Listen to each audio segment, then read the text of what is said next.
बिस्मिल्लाहिर्रहमानिर्रहीम। अस्सलाम वालेकुम नाज़रीन, प्रोग्राम गोइंग अंडरग्राउंड में खुश आमदीद। मैं हूँ आपका होस्ट बिलाल हैदर चट्टा। नाज़रीन, आज हम इशूज़ पर बात करें तो ज़ाहिर है जो सबसे बड़ी तबाहकारी तुर्की और शाम के अंदर हुई और पाकिस्तानी हुकूमत, पाकिस्तानी फ़ौज और पाकिस्तान की तरफ से तमाम सपोर्ट हमारे टर्किश और सीरिया के बहन भाइयों के साथ है और कोशिश की जा रही है जितना भी हम सपोर्ट कर सकें।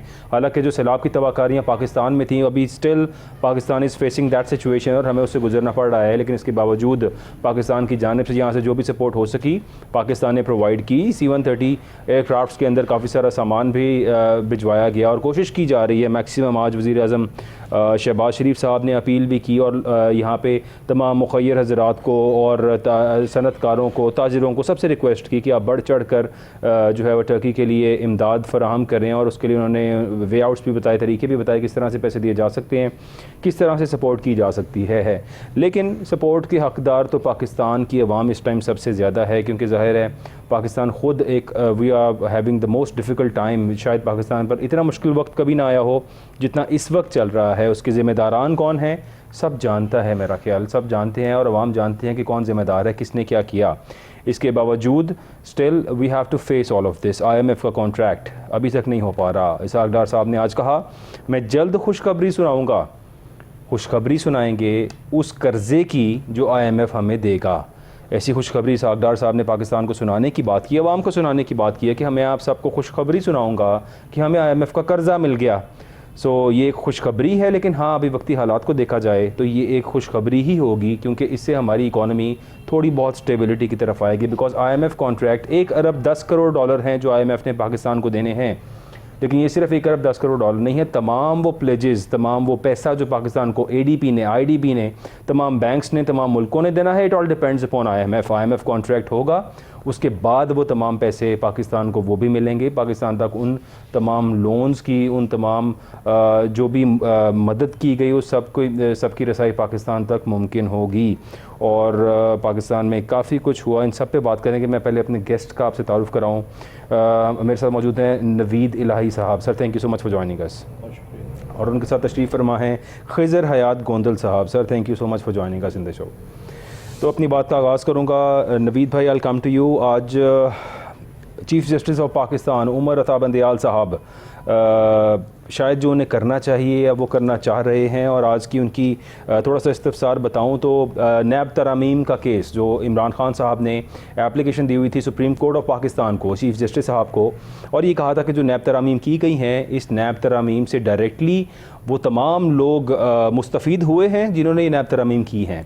अब जाहिर है कि मैं अगर किसी सीट पर बैठ के किसी पावर में हूँ, किसी अथॉरिटी पे हूँ और उस अथॉरिटी में मैं ऐसी अमेंडमेंट करूँ जिसका फ़ायदा मुझे ही पहुँचे, तो दैट इज़ रॉन्ग। और यही हुआ नैब तरामीम के अंदर कि नैब तरामीम का फ़ायदा उन तमाम लोगों को पहुँचा जो आज हमारे सियासी लीडर्स हैं, हमारे मुल्क के सियासी लीडर्स हैं।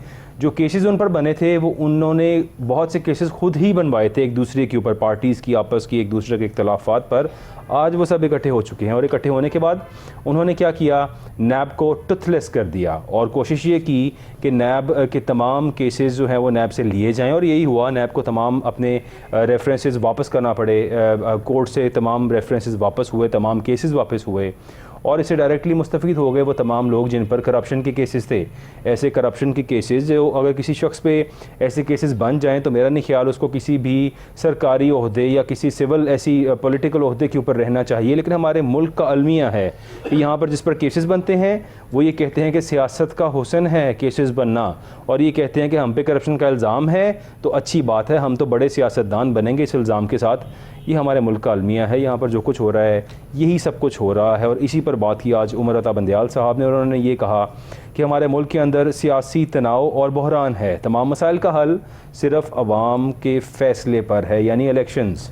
अवाम अगर इलेक्शंस होने चाहिए है, अवाम फ़ैसला दे, जिसको भी लेकर आए अवाम। ज़ाहिर है अब अवाम इतनी बाशऊर हो चुकी है, जैसे if we just look up into the last 2-3 decades, तो टेक्नोलॉजी ने इतना इम्प्रूव किया दुनिया के अंदर। ये स्मार्टफोन्स का होना, स्मार्ट डिवाइसेस का होना, इंफॉर्मेशन का इस कदर अवेलेबल हो जाना, हर शख्स की पहुंच तक पहुंच जाना, ये शायद पहले अवेलेबल नहीं था। पहले सिर्फ प्रिंट मीडिया होता था, उससे पहले कुछ नहीं होता था। तो ये सब की रसाई के बाद अवाम बाशऊर हो चुके हैं, लोग समझ चुके हैं, शायद बहुत से सियासतदानों को भी। क्यों?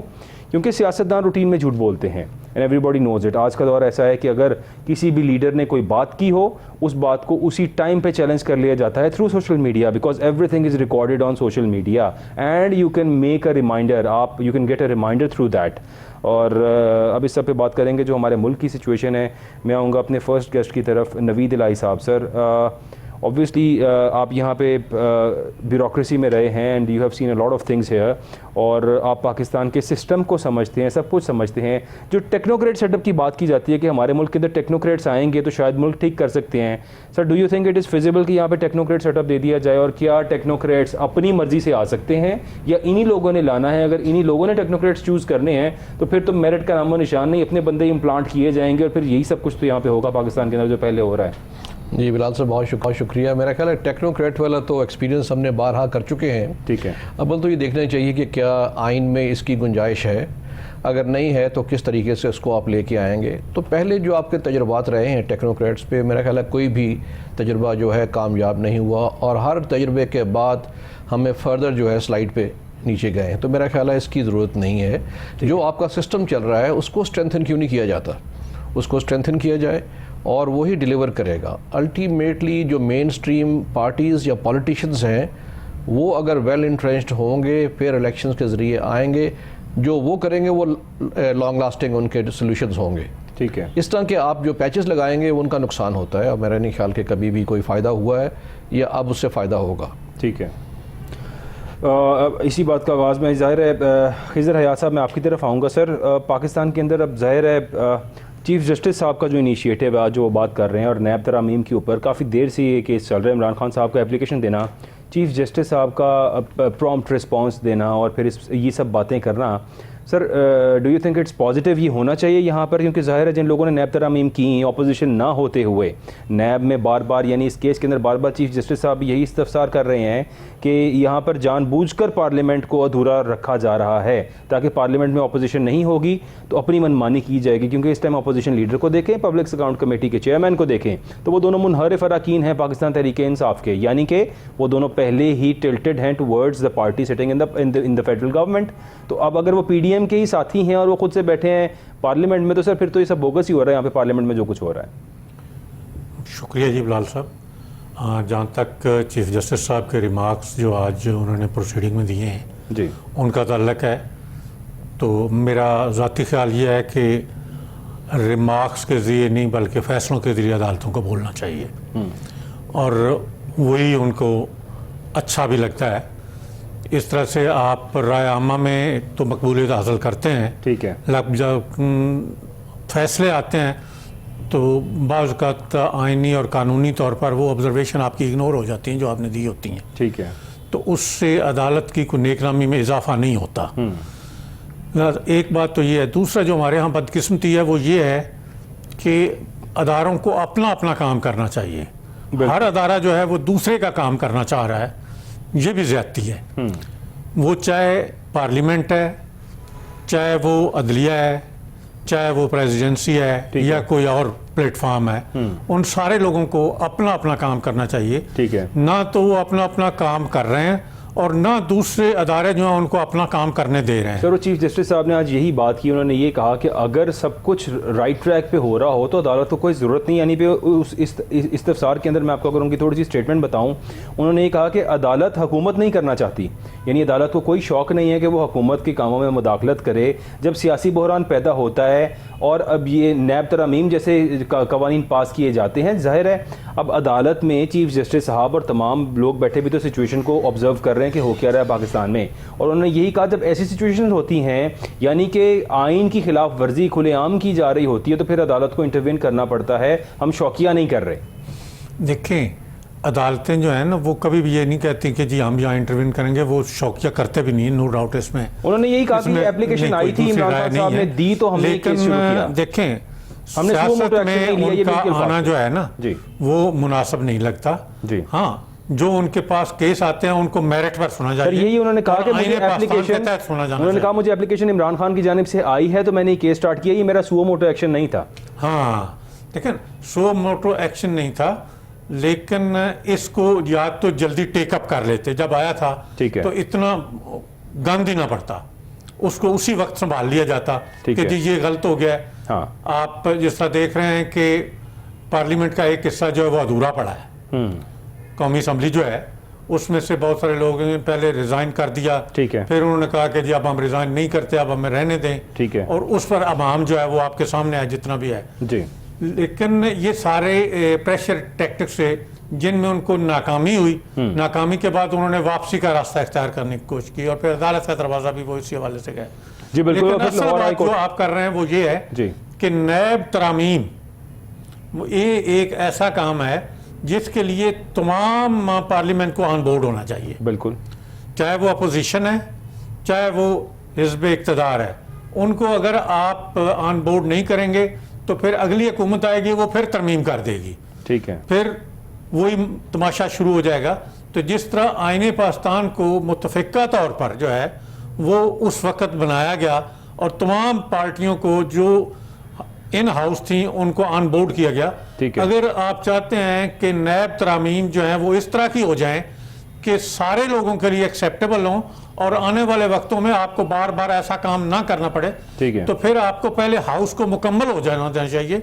जब हाउस मुकम्मल हो तो फिर ऐसी तरामीम लेके आनी। हुकूमत ने अगर ये किया है काम जी। तो ये कोई नेक नामी में इजाफा गवर्नमेंट की भी कोई नहीं हुआ। सर लेकिन फायदा तो हासिल कर लिया उन्होंने, जो करना था कर लिया, फायदा केसेस ये खत्म सिर्फ कर लिए। टेम्परेरी है। अगर ये गलत है तो कल को उसको अदालत नल एंड वाइड जब करेगी तो सारा कुछ नए सिरे से फिर खुल जाएगा।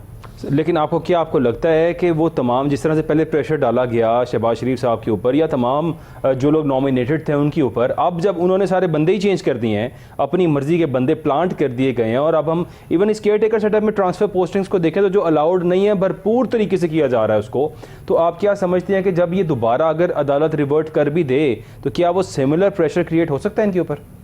क्यों नहीं हो सकता? कानून अपनी जगह मौजूद होता है ठीक है। और कानून पर इम्प्लीमेंट करवाना जो है वो उस मशीनरी का काम होता है जो वहां पर मौजूद होती है। ठीक है। तो अगर तो अदारे इंडिपेंडेंट हैं और अपना अपना काम कर रहे हैं, ठीक है, तो फिर इसमें किसी को फिक्रमंद होने की जरूरत नहीं। फिर अदारे अपना काम करना भी जानते हैं, ठीक है, करवाना भी जानते हैं और आइन पर अमल दरामद भी कराना जानते हैं। ठीक है। हमारे यहाँ बदकिस्मती ये हो गई है कि हर कोई जो है वो वक्त के साथ चलने की कोशिश करता है, जिससे खराबियां ज्यादा पैदा होती हैं। नवीद साहब ने मेरे से ज़्यादा चीज़ें जो हैं वो उनको करीब से देखा है जी। और जब आप इस किस्म की अथॉरिटेटिव पोजीशन में होते हैं तो फिर चीज़ें आप बोल ना भी पा रहे हो तो आपके सामने से गुजर ज़रूर रही होती हैं। ठीक है। कि ये क्या हो रहा है, ये क्या हो रहा है, ये किस तरह से हो रहा है। ये सबसे बड़ी ख़राबी है ही ये कि जब हम हक की बात नहीं करते, आइन की बात नहीं करते, कानून की बात नहीं करते, सिर्फ अथॉरिटी की तरफ देखते हैं कि अथॉरिटी किसके बात है, तो फिर अगर तरामीम वापस भी हो जाएं, अदालत उनको नल एंड वाइड भी करार दे दे और अगर वहां पर कमज़ोर लोग बैठे हैं तो फिर उसका कोई फ़ायदा नहीं होगा। नवीद इलाही साहब, अगर अदालत वापस नल एंड वाइड भी कर दे फिर भी कमज़ोर लोग बैठे हैं इदारों के अंदर, वो उस तरह से एक्शन नहीं ले सकते, चीज़ों को परफॉर्म नहीं कर सकते। लेकिन हमारे मुल्क का सबसे बड़ा अलमिया तो ये, यहाँ पे लोगों को प्लांट किया जाता है, अपनी मर्ज़ी के लोगों को लगाया जाता है और बाद में कोशिश की जाती है कि उनसे उसी तरह के काम करवाए जाएँ जो इनकी फेवर में होते हैं। व्हाट डू यू थिंक कि अगर अदालत की तरफ से ये डिसीजन कल को रिवर्ट होता है अभी वक्ती सिचुएशन में, डू यू थिंक कि क्या पाकिस्तान आम इंतखाबात की तरफ जाएगा या जिस तरह से डिलेइंग टैक्टिक करना चाह रहे हैं इसी तरह से आप देख रहे हैं जो हो रहा है? जी, पहली बात तो मैं ये नैब के हवाले से ये करूँगा कि देखिए ये एक ऐसा इदारा है जी, जिसको एक लॉफ्टी एम के साथ बनाया गया, लेकिन मेरा ख्याल है शुरू से ही इसकी ईंट जो है टेढ़ी लग गई थी। ठीक है। एहतसाब ब्यूरो फिर ख़ास तौर पे जनरल मुशर्रफ जब आया और इलेक्शन कराया उन्होंने 2002 में जी, तो आपको शायद याद होगा जितने लोगों को उन्होंने कैबिनेट में लेना था जी, उन तमाम की फाइल्स जो है नैब में खुल गई थी। ठीक है। तो यानी आगाज से ही और बहुत इसके वाकयात किस्से एविडेंस मौजूद है। एनआरओ दिया हमारे उस दिन शो में इजाजुल हक साहब बैठे थे, मैंने उनसे सवाल किया, मैंने कहा कि इजाजुल हक साहब आप कैबिनेट का हिस्सा थे मुशर्रफ साहब की, और इमरान खान साहब कहते हैं कि मुशर्रफ साहब ने एनआरओ दिया तमाम सियासी पार्टीज़ को भी, यानी इनके केसेस क्लियर किए, वो चाहे पीपल्स पार्टी के थे, वो नून लीग के थे, जिसके भी थे। मैंने कहा कि आप मानते हैं? उन्होंने कहा जी बिल्कुल मानते हैं, मुशर्रफ साहब ने गलत किया और उन्होंने एनआरओ दिया। तो ये ठीक है आपकी बात। और इस तरह जब ये इदारा शुरू से ही स्टिग्मेटाइज हो गया और फिर जब सियासी पोलराइजेशन बढ़ जाती है और इसका इस्तेमाल होना शुरू हो गया, तो मेरा ख्याल है इसको देखिए जो सिविल सर्वेंट है या बाकी लोग हैं सरकारी इदारे, उनके लिए बहुत रूल्स बने हुए हैं जहाँ पे उनकी डिसिप्लिन और कंडक्ट को केटर किया जा सकता है। तो मेरा ख्याल है कि नैब को अब रीहॉल या ओवरहॉल करना पड़ेगा उसको, ताकि ये जो उसके ऊपर स्टिग्मा लगा है उसको दूर किया जा सके। सिर्फ ये सोचना कि अब ये हुकूमत में आ गए हैं, इन पे चूँकि केसेस थे उसको ख़त्म करने के लिए ये अमेंडमेंट्स कर रहे हैं, तो मेरा ख्याल है कि कहीं ना कहीं इसको ठीक तो करना पड़ेगा, इसको बेलगाम तो नहीं रहने दे सकते। जैसे पीछे हमने किरदार देखा इमरान खान साहब के दौर में देखें तो काफ़ी बड़ी रिकवरीज उन्होंने की, जितनी शायद पहले नहीं की। उन्होंने रिकॉर्ड लगाया इस दौर के अंदर कि हमने 450 पौने 500 अरब रुपए के करीब उन्होंने रिकवर किया और लोगों को पैसे वापस भी दिलाए। तो आपको क्या लगता है कि क्या इस डिपार्टमेंट को ऑब्सोलीट हो जाना चाहिए और एंटी करप्शन ही काफ़ी है इन सब कामों के लिए, FIA ही काफ़ी है इन सब कामों के लिए, या अगर इसको बनाया तो इसको इम्प्रूव किया जा सकता है? हाँ जी, मेरा ख्याल है इसको इम्प्रूव करने की ज़रूरत है, इसकी मैसिव फाइन ट्यूनिंग की ज़रूरत है। जहाँ पे रिकवरी की वहाँ पे बहुत दास्तानें भी हैं, चेयरमैन से लेकर नीचे तक जी। तो वो भी एक बड़ा बदनामी का, देखें इस तरह की चीज़ों पर अगर आप ज़रा सा भी शक शुबा हो जाए, धब्बा लग जाए इस तरह के इदारे पे जहाँ पे आपने बहुत बड़े काम करने हैं, इंसाफ के तकाजे पूरे करने, और बड़ा स्ट्रिंजेंट लॉ है, ठीक है, यानी आप वो रेट्रोस्पेक्टिवली भी उसके एक्शन हो जाता है। तो ऐसे के ऊपर अगर चेयरमैन से लेकर नीचे तक इल्ज़ामात लगने शुरू हो जाएं तो मेरा ख्याल है बड़ा उसको सीरियसली उसमें देखने की ज़रूरत होती है। ठीक है। अच्छा, मेरा सवाल आप दोनों गेस्ट से है कि इमरान खान साहब के कौन से काम को आप समझते हैं कि उन्होंने गलत किया? क्या उनका पार्लियामेंट में अपोजिशन वापस ज्वाइन ना करना, या पंजाब और KP की असम्बलियाँ तहलील करना was a wrong decision? Khizar साहब। मेरे नज़दीक इमरान खान साहब जो हैं उन्होंने चीज़ें जो हैं उनको असल कैनवस से हट के देखा और अपनी ख्वाहिश के मुताबिक देखा। ठीक है। जिससे पहले उन्होंने असम्बलियों से रिज़ाइन किया और दूसरे फ्रीक के लिए जगह खाली छोड़ी। ठीक है। वहाँ पर बहुत नापसंदीदा लोग आ गए, नापसंदीदा लोग आ गए जिनका आना जो है वो कोई नेक शगुन नहीं था। ठीक है। फिर KP के और पंजाब असम्बली को तोड़ना भी कोई दानिशमंदाना फैसला नहीं था। उनको अपने पहले फैसले से सबक सीखना चाहिए था। ठीक है। कि मेरा फैसला पहले जो है वो गलत हो गया और हकीकी मशावरत के साथ अगला स्टेप उठाना चाहिए था। इमरान खान साहब की सबसे बड़ी खराबी जो मेरी समझ में आई है इस अरसे में, मैं 2013 से इमरान खान साहब के साथ किसी न किसी तरीके से जो है वो इंफॉर्मेशन पास ऑन करवाता रहा। ठीक है। वो ये है कि इमरान खान साहब जो हैं वो अपने फैसले खुद करते हैं। ठीक है। और वो उसमें अपने जो मशीरान हैं जी उनको शामिल नहीं करते, बल्कि उनके जरिए सिर्फ अपने फैसले कन्वे करते हैं। अच्छा। जिससे खुद अल्टीमेटली नुकसान हुआ। सर, इमरान खान साहब तो कहते हैं कि मैं कानों का कच्चा हूँ, अगर मेरे मशीरों ने मुझे कोई बात कही है तो मैं मान लेता था, मैं कहता था ठीक है ये बंदा सच बोल रहा है, आई एम अ बिलीवर, मैं हर शख्स पे बिलीव करता था, ये मेरी गलती है, जो मर्जी कहें लेकिन मैं तो ये करता हूँ। अब वो तो ये इस तरह एक शख्स के बारे में वो सिर्फ ये करता है। अच्छा, वो शख्स कौन है सर? वो शख्स आपको भी पता है, मुझे भी पता है, बाजवा साहब के बारे में कहता है कि जी वो कहते थे। ठीक है। तो मैं उनको नेक नीति से मान लेता था, समझता कि शरीफ आदमी सच बोलता है जो भी है। ठीक है। लेकिन आप प्राइम मिनिस्टर अफगानिस्तान के ओहदे पर पहुंच गए, जिस तरह से भी पहुंच गए। ठीक है। तो अगर आपको अच्छे बुरे की पहचान ही नहीं है कि कौन कितना लायल है आपके साथ और स्टेट के साथ, ठीक है, आप गलत फैसले बार बार कर रहे हैं, तो फिर आपको उसका म्यूजिक फेस तो करना पड़ेगा। ठीक है। और कर रहे हैं वो, और अब चीख चीख के कह रहे हैं कि जी मेरे साथ से ये गलत हो गया, मेरे साथ ये गलत हो गया। नहीं, आपने खुद उस गलत के लिए रास्ता हमवार किया। ठीक है। और जब उसमें फंस गए तो फिर ना आपके पास आगे गुजरने का कोई रास्ता रह गया, ना पीछे रास्ता रह गया। तो फिर आपने उस एक शख्स को जिस दिन तक वो रिटायर नहीं हो गया उस दिन तक उसका नाम नहीं लिया, उस वक्त तक अदारे का नाम लेते रहे। जब रिटायर हो गया तो एक अदारे के छोड़ के एक शख्स के पीछे। मेरा नहीं ख्याल कि ये कोई इतने बड़े कैलिबर के इतने बड़े ओहदे वाले आदमी के लिए ये जेब देने वाली बात है।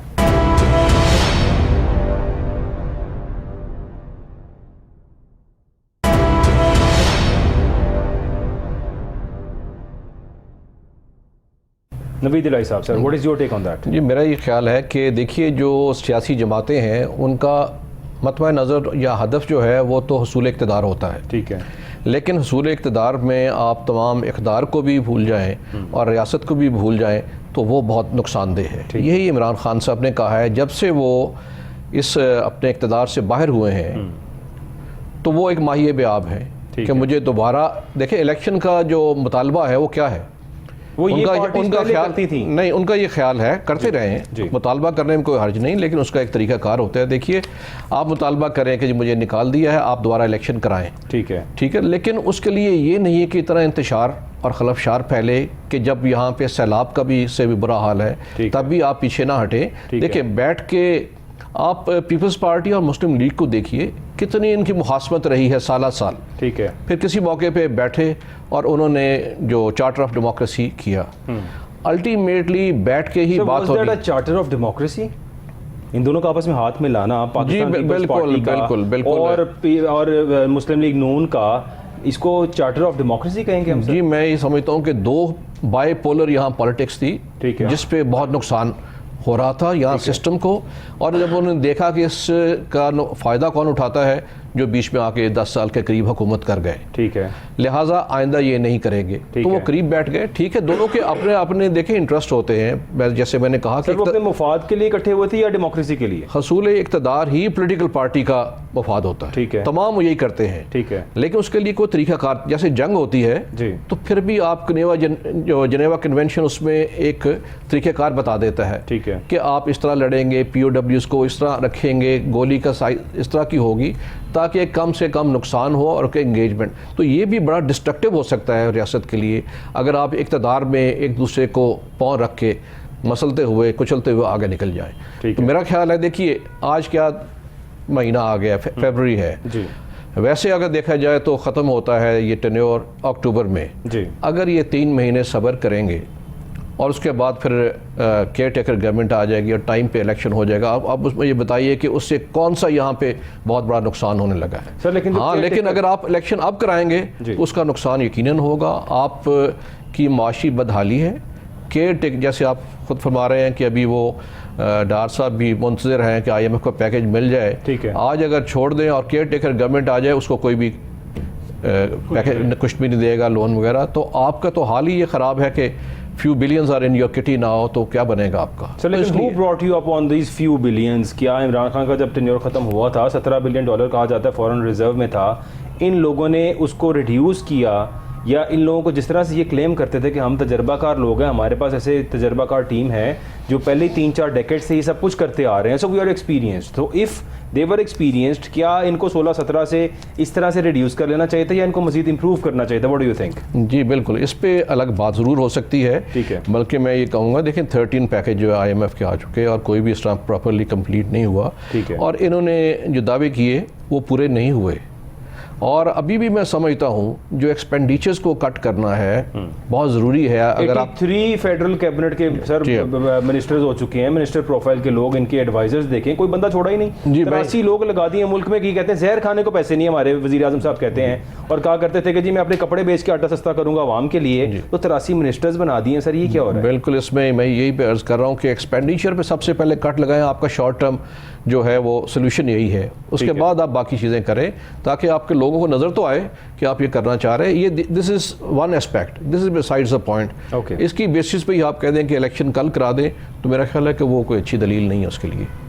खिज़र हयात कोंदल साहब, सर मतलब क्या लगता है आपको कि शहबाज शरीफ साहब और ये अब जो सियासी पार्टियां हमेशा से लोगों को बेवकूफ़ बनाते आते रहे, और हमेशा पाकिस्तान पीपल्स पार्टी इनको बुरा भला कहती रही और ये उसको बुरा भला कहते रहे, और हमेशा कहते थे, शहबाज शरीफ साहब के अल्फाज थे कि मैं खुदकुशी कर लूँगा, आसिफ अली ज़रदारी का कभी साथ नहीं दूँगा। फिर अब चार्टर ऑफ डेमोक्रेसी, अभी जो नवीद इलाही साहब ने कहा कि that was a charter of democracy के पाकिस्तान पीपल्स पार्टी और PMLN का इत्तेहाद हो गया, इसमें तमाम PDM जमातें बनी, और बनी किसके वर्सेस इमरान खान, यानी कि नाउ अगर हम पॉलिटिकल चेस बोर्ड को देखें हमारे मुल्क के अंदर तो इट्स ब्लैक एंड वाइट, यानी PTI वर्सेस PDM, और थर्ड ऑप्शन ही कोई नहीं हमारे पास, ऐसे ही है। तो इसके अंदर आप क्या समझते हैं कि इमरान खान साहब को भी इन्हीं की तरह चार्टर ऑफ डेमोक्रेसी कर लेना चाहिए, या जो वो कर रहे हैं वो ठीक कर रहे हैं?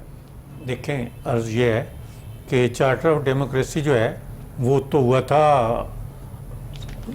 को 2006-07 में जाके, ठीक है, आदमी चार्टर डेमोक्रेसी उस वक्त हुआ था, और जिसको NRO कहा जाता है, सब ने ये सीख लिया, ठीक है, कि 2 पार्टी निज़ाम था अमली तौर पर उस वक्त, ठीक है, तो उन्होंने ये सीख लिया कि जब हम आरे दरमियान इख्तलाफात इस हद तक चले जाते हैं तो तीसरा फरीक जो है वो दरमियान में आ जाता है। बिल्कुल ठीक है। तो अल्टीमेट सियासतदानों का, ये आप माने ना माने लेकिन हकीकत यही है कि इक़्तिदार मतमा नज़र होता है, डेफिनेटली उस तक ही पहुंचना होता है।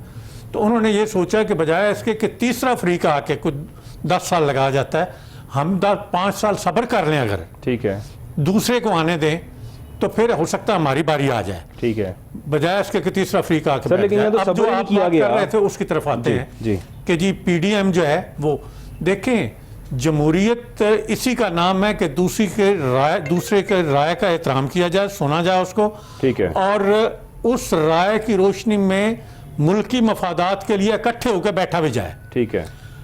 अब ये भी तो कोई तरीका नहीं है कि जी मैंने अपोजिशन में अगर है वो तो उनके साथ नहीं बैठना, अब अगर वो इक़्तिदार में आ गए तब भी मैंने उनके साथ नहीं बैठना। ठीक है, ये एक हकीकत है कि पीडीएम में शामिल जमातें हैं ये इसी अवाम से वोट लेकर आए हैं। ठीक है, ये तो आप डिनाई नहीं कर सकते कि वो इंडिया के लोगों से शायद लेके आए हैं, वोट ऐसा तो नहीं। यहीं से लेके आए, इसमें वोट तो यहीं से ले। सर, लेकिन जो कुछ हुआ, इख्तलाफ है, हाँ जी, आपका इख्तलाफ है, आप कहते हैं वो चोर हैं, डाकू हैं, लुटेरे हैं, व्हाटसोएवर यू से, तो फिर ये बताएं कि जो उनको छोड़ के आपके साथ शामिल हो गए थे, क्या वो फिर नहाते धोते आ गए थे? ऐसा नहीं था, बिल्कुल ठीक। वो उतने ही करप्ट थे वो उस वक्त भी जब आपके साथ आके शामिल हो गए। ठीक है। लिहाजा जमहूरियत का हुस्न ये होता है कि आप इलेक्शन तक तो एक दूसरे के मुखालिफ होते हैं, और जब इलेक्शन हो जाता है तो फिर मुल्की मफाद के लिए आप अपोजिशन भी करते हैं, ठीक है, और आप हुकूमत भी बनते हैं, और एक दूसरे की बैक एंड पर बैठ के बात सुनते भी हैं, और मुल्क को आगे लेकर चलने की कोशिश भी करते हैं।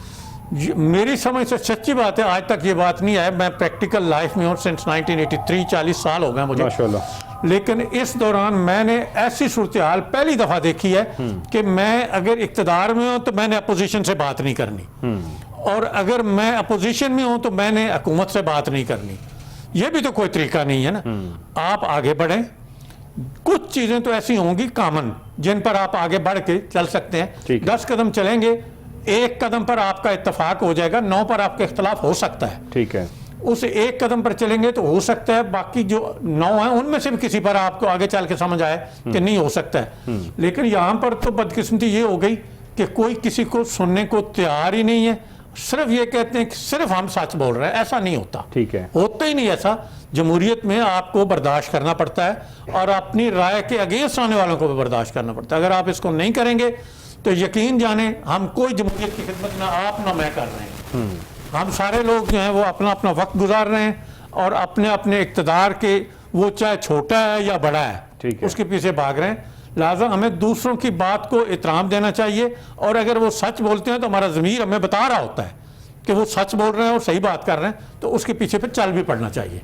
मेरे ख्याल में तो ये बिल्कुल ठीक होगा। सर नवीद इलाही साहब, सर आप ये बताइएगा कि क्या आपको ऐसा नज़र आता है, क्योंकि देखें अब obviously if we talk about the political chess board of this country, तो यहाँ पे Pakistan Tehreek Insaf versus PDM, now we just have 2 options, और थर्ड ऑप्शन तो हमारे पास है कोई नहीं है कि कौन इक़्तिदार में आएगा। इन दोनों ऑप्शंस में और वक्ती हालात के अंदर क्या आपको आम इंतखाबात होते नज़र आ रहे हैं अभी? देखिए, मैं पहले तो गोंदन साहब की बात को थोड़ा सा आगे बढ़ाना चाहूँगा। ये जो इन्होंने अदम बर्दाश्त की बात की है ना, जो पहले इन्होंने इतने साल में नहीं देखा और अब हो रहा है, उसकी वजह है जिन्होंने जो लेके आए इमरान खान साहब को, उन्होंने एक हिकमत उसके लिए तैयार ये किया कि 10 साल आप यहाँ पे रहेंगे। ठीक है, उस 10 सालों में इन लोगों को जिनको आप हटाना चाह रहे हैं, जो इनके मुद्दे मुकाबिल हैं, जो अपोजिशन है, उनको एलिमिनेट किया जाएगा मुख्तलिफ तरीक़ों से। एक तो है कि सर क्या ये प्रोसेस 10 साल लंबा था? नहीं, मैं अर्ज़ कर रहा हूँ कि ये प्रोसेस होगा, एक दफ़ा एलिमिनेट होंगे, बूढ़े फारिग हो जाएंगे, वीक हो जाएंगे। बार इस तरह की चीज़ें आजमाई गई हैं पिछले दौरों में भी। जी बिल्कुल। ये करके अच्छा, उसके लिए हिकमत अमली ये इख्तियार की गई कि ये बहुत बड़े मुल्क दुश्मन हैं, ये जो लोग बाकी अपोजिशन है, एक बयानिया तैयार किया गया ना, ठीक है, एक बयानिया तैयार किया गया, और एक्सट्रीमिस्ट बयानिया तैयार किया गया कि ये इतने बुरे लोग हैं, इनसे बात भी नहीं करनी चाहिए। ठीक है। अब वो 4 साल में ही वो फ्लॉप हो गई हिकमत अमली। जो लाए थे उन्होंने ही इसके ऊपर रिट्रीट इख्तियार कर ली। ठीक है। बयानिया उनके जहन के अंदर वहीं का वहीं फंसा हुआ है, जो उनको नुकसान पहुंचा रहा है। कोई उनको ये करीबी साथी ये नहीं बता रहा, क्योंकि है भी इस तरह के ये जो इर्द गिर्द बैठे हुए हैं अपने मफादात के लिए, उनको नहीं बता रहे कि इसका दूसरा रास्ता भी है। उस दूसरे रास्ते को इख्तियार कीजिए, जो पहले भी होता रहा है, वही आपके लिए भी और वही मुल्क के लिए भी बेहतर होगा। ठीक है। और जैसे मैंने पहले भी इंतखाबात की बात की कि इंतखाबात टाइम पे हो जाएंगे, वक्त आएगा उस पर इंतखाबात हो जाएंगे, उसके अलावा कोई चारा नहीं है, वरना सर, लोग क्या खड़े होंगे वफाक इसके भी अब यही चाह रहा है कि पंजाब और केपी के इलेक्शंस ना हो और एक ही दफ़ा आम इंतखाबात की तरफ जाया जाए, इस केयर टेकर सेटअप को थोड़ा सा खींच लिया जाए, उस टाइम पे आए और आम इंतखाबात हो जाए?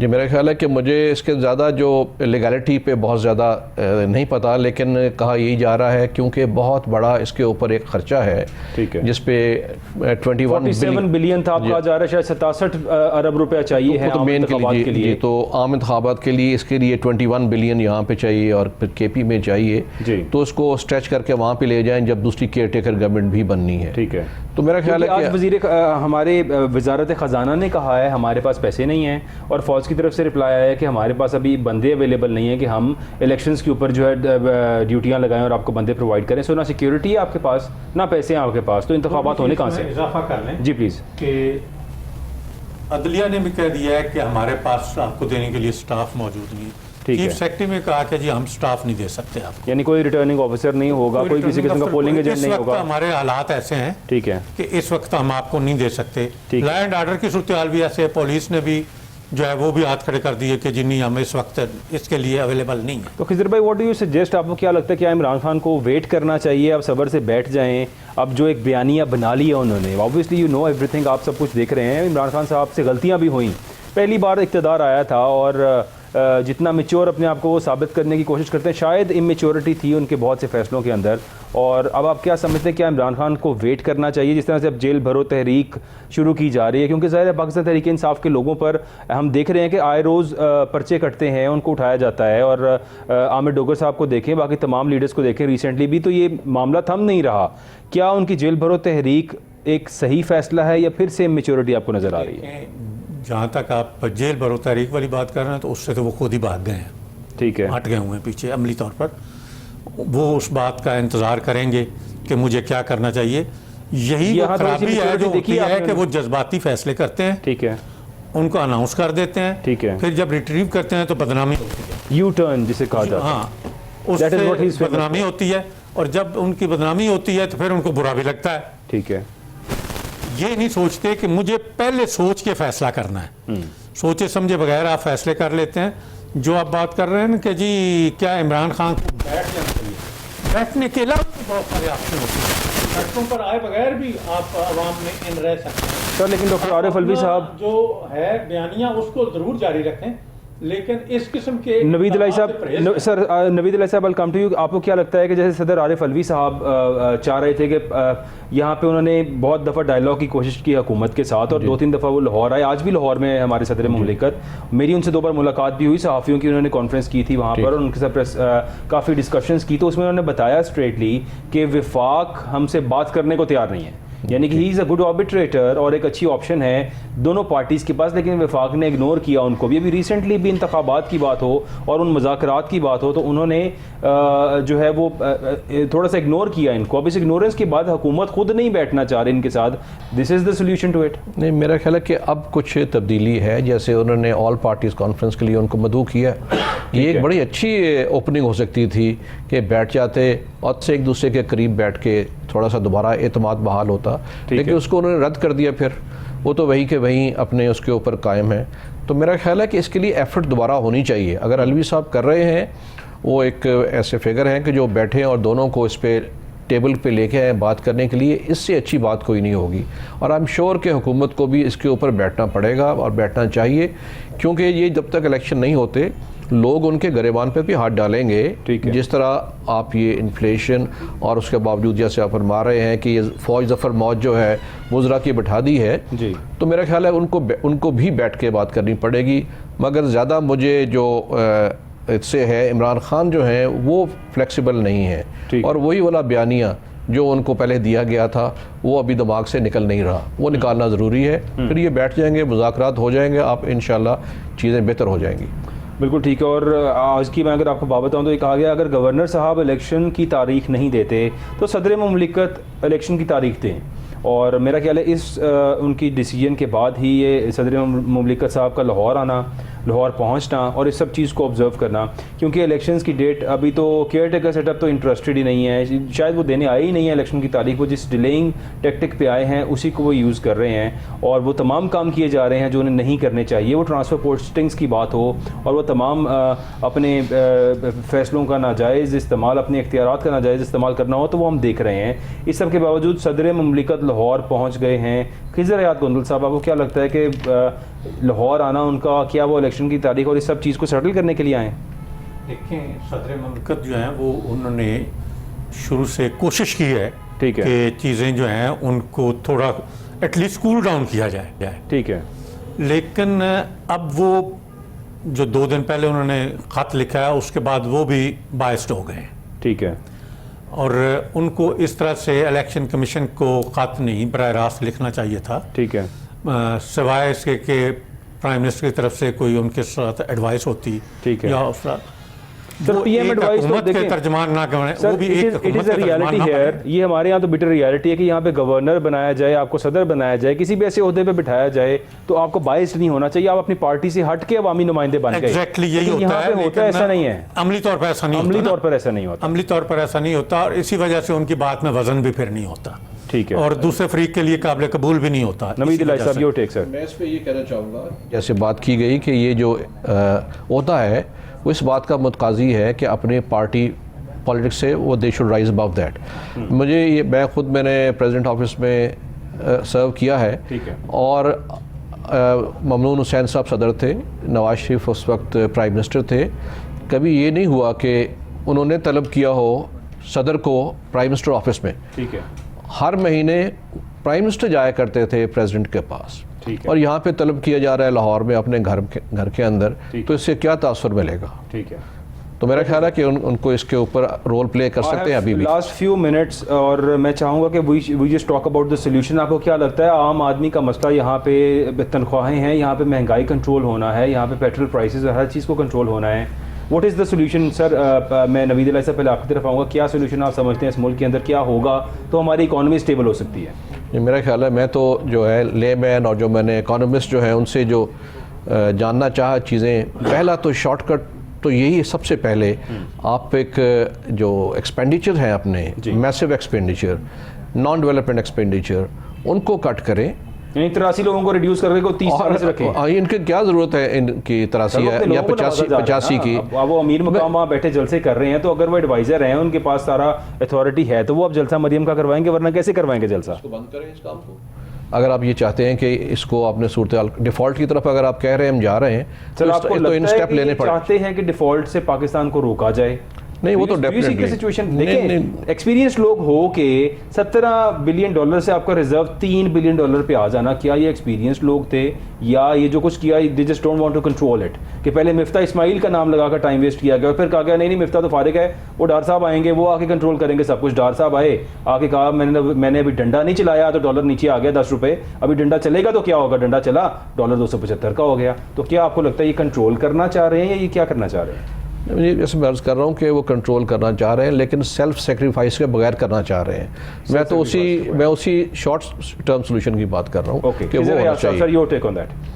अर्ज़ ये है कि जब तक आप ऑस्टेरिटी मेजर्स जो प्रैक्टिकेबल हों, ठीक है, वो शॉर्ट टर्म इंतजामात नहीं करते, तब तक आप लॉन्ग टर्म के लिए प्लानिंग भी नहीं कर सकते। ठीक है, ऑस्टेरिटी मेजर के तौर पर अगर आपने चले 83 रुकनी काबीना बना लिया आपने, ठीक है, तो उनके प्रिविलेजेस जो है ना वो विदड्रा कर लेना कि जी ठीक है आपको सर्विस करने का इतना शौक है तो आए बिस्मिल्लाह करें सर्विस। आप प्रिविलेज ना देनी हो तो बनाना क्यों? मैं वो अर्ज कर रहा हूँ ना, यहाँ पे एक एमएनए 25 या उसको रिड्यूस करके या उसके काम करने के लिए, या उसके वॉल्यूम को रिड्यूस कर लें। ठीक है, उसको रीजनेबल मतलब 50% एटलीस्ट कट होना चाहिए। ठीक है, उसको कट कर लें। और ऑस्टेरिटी मेजर्स आप जिस जगह पर अखराजात कर रहे हैं और उनसे बचत हो सकती है उनको कर लें। अलामती होती हैं बहुत सारी चीज़ें जो है ना। मुझे याद पड़ता है कि 1990 के इलेक्शन के बाद ऑस्टेरिटी मेजर जब ली गई तो 2 साल के बाद जो उस वक्त के सेक्रेटरी फाइनेंस तो उन्होंने कहा कि ये ऑस्टेरिटी मेजर से हमारे पास इतनी सेविंग हो गई है, ठीक है, कि अब हम अच्छी इब्तिदा जो है उसकी तरफ जा सकते हैं। यानी कि अपने अखराजात को कंट्रोल करके आप बहुत सारी चीज़ों पर काबू पा सकते हैं। आम आदमी को रिलीफ देने के लिए ज़रूरी है कि अगर आप प्रैक्टिकली रिलीफ उसको नहीं दे सकते तो कम से कम ये तो महसूस हो कि हम अपने ऊपर भी नहीं खर्च कर रहे हैं, नवीद ज़ाया भी नहीं कर रहे हैं। खिज़र हयात गोंदल साहब, आप दोनों का बहुत शुक्रिया, thank you for coming in the show. नाजरीन, आपका प्रोग्राम देखने का बहुत, दोबारा हाजिर होंगे एक नई बात के साथ। अपना ख्याल रखिएगा, अल्लाह हाफिज़।